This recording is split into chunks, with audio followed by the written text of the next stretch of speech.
Right, ప్రస్తుతం AP TDP అధ్యక్షుడు పల్లా శ్రీనివాస్ మీడియాతో మాట్లాడుతున్నారు. లైవ్ చూద్దాం. విని ఎరగని విధంగా కడపలో చేయాలని చెప్పేసి మరి జాతీయ అధ్యక్షులు వారు ఇచ్చినటువంటి ఆదేశాల మేరకు ఈరోజు ఇక్కడికి వచ్చి ఇక్కడ ఉన్నటువంటి ఉమ్మడి కడప జిల్లా నాయకులతోని అలాగే ఈ కోఆర్డినేషన్ మహానాడు కోఆర్డినేషన్ కమిటీలతోనే మీటింగ్ పెట్టుకోవడం జరిగిందని చెప్పేసి ఈ సందర్భంగా తెలియజేస్తున్నాం. ఈరోజు ఈ కమిటీలు సంబంధించి ముఖ్యంగా 13 కమిటీలు ఉన్నాయి. ఈ 13 కమిటీలకు సంబంధించినటువంటి పెద్దలందరితో కూడా ఇక్కడ వారిచ్చినటువంటి సూచనలు సలహాలు అన్నీ కూడా క్రోడీకరించుకొని ఒక ఆలోచనకు రావడం జరిగిందని కూడా ఈ సందర్భంగా తెలియజేస్తున్నాం.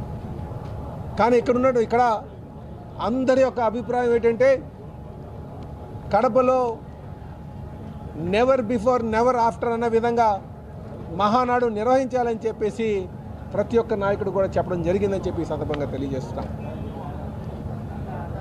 మహానాడు కడపలో చేయాలంటే చాలామంది నాయకులకు కొన్ని డౌట్లు ఉండేవి. ఇక్కడ అకామిడేషన్ దొరుకుతుందా, మంచి ప్రాంగణం దొరుకుతుందా, ఎండ్లకు ఇక్కడ తట్టుకోగలుగుతారా మిగతా ప్రాంతం నుంచి వచ్చినటువంటి ప్రజలని అనేక డౌట్లు ఉండేవి. కానీ ఇక్కడికి వచ్చిన తర్వాత ఉమ్మడి కడప జిల్లా నాయకులందరూ ఒక సహకారంతో ఇక్కడ ఉన్నటువంటి ప్రజల సహకారంతో మాకు కావాల్సినటువంటి అకామిడేషన్ కావచ్చు, కావాల్సినటువంటి ప్రాంగణం కావచ్చు, ఇవి మాకు అద్భుతంగా సెట్ అయ్యామని చెప్పేసి ఈ సందర్భంగా దొరికామని చెప్పేసి ఈ సందర్భంగా తెలియజేస్తున్నా. ఈరోజు కడప జరుగుతున్నటువంటి ఈ ప్రాంగణం కానీ చూస్తే అద్భుతంగా 145 ఎకరాలు ప్రాంగణం. ఎప్పుడు ఇంత పెద్ద ప్రాంగణంలో చేసినట్టుగా మాకు గుర్తులేదు. ఇక్కడ చూస్తే అద్భుతంగా ఒక ప్రాంగణం సెట్ అవ్వడం, ఇందులో ఘనంగా చేసుకోవడం ఈ సందర్భంగా తెలియజేస్తున్నా. అయితే మొదటి 2 రోజులు ప్రతినిధులు మీటింగ్ ఉంటుంది, ప్రతినిధులు సభ అంటాం. ఈ సభలో సుమారు 23 వేల మేము ఆహ్వానం పంపించాం మా నాయకులకి, కార్యకర్తలకి. అలాగే ఈ 2 రోజులు కూడా 23,000 మంది 23,000 మంది ఆహ్వానితులు ప్రతినిధుల సభలో పాల్గొంటారు. 3వ రోజు సుమారు 5 లక్షల మందితో మనం బహిరంగ సభ పెట్టుకోబోతున్నాం ఇదే ప్రాంగణంలో. అయితే ఈ మొదటి 2 రోజులు ఏదైతే ప్రతినిధుల మీటింగ్ ఉందో ఈ ప్రతినిధి మీటింగ్లో పార్టీ యొక్క సిద్ధాంతాలు, ఐడియాలజీస్, ప్రిన్సిపల్స్ మీద చర్చించుకోవడం జరుగుతుంది. అలాగే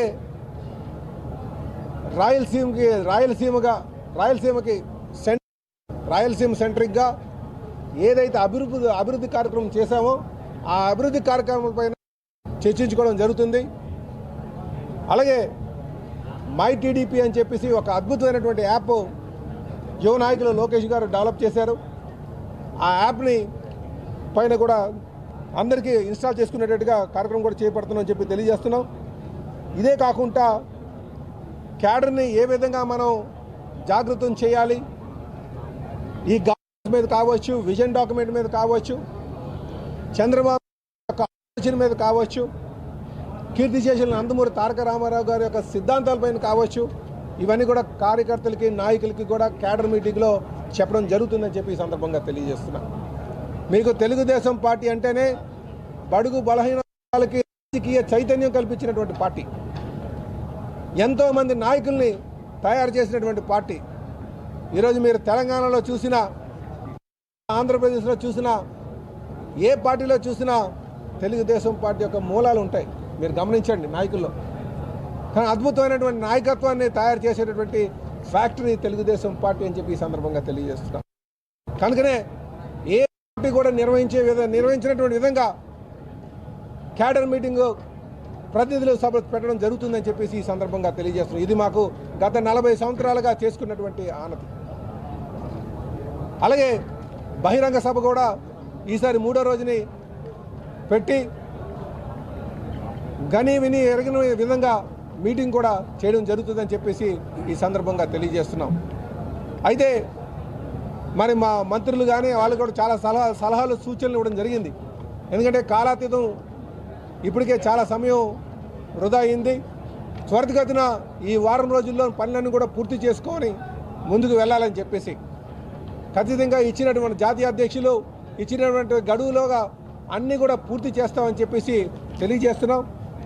ఈ మహానాడు నిర్వహించడానికి కమిటీలు వేసుకున్నాము. ముఖ్యంగా ఓవరాల్గా కోఆర్డినేట్ చేయడానికి ఒక కమిటీ వేశాం. ఇందులో అందరూ కూడా మంత్రులు ఉండడం జరుగుతుంది. అలాగే రెండో కమిటీ స్టేజ్ మేనేజ్మెంట్ కమిటీ అని చెప్పేసి రెండో కమిటీ వేసుకోవడం జరిగింది. అలాగే మూడో కమిటీ అకామిడేషన్, ఎందుకంటే 25 జిల్లాల నుంచి వస్తున్నారు కనుక, పార్లమెంట్ నుంచి వస్తున్నారు కనుక వాళ్ళందరికీ కూడా అకామిడేషన్ పెట్టాలి కనుక దానికి సంబంధించి ఒక కమిటీ వేసుకోవడం జరిగింది.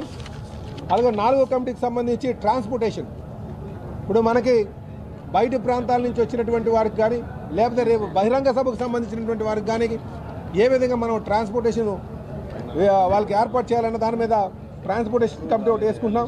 అలాగే పార్కింగ్ కమిటీ చెప్పి 5వది వేసుకున్నాం. 6వది సంబంధించి 6వది ఫుడ్ కమిటీ, ఎందుకంటే ఎంతో దూర ప్రాంతాల నుంచి వచ్చినటువంటి మా కార్యకర్తలకి అద్భుతమైనటువంటి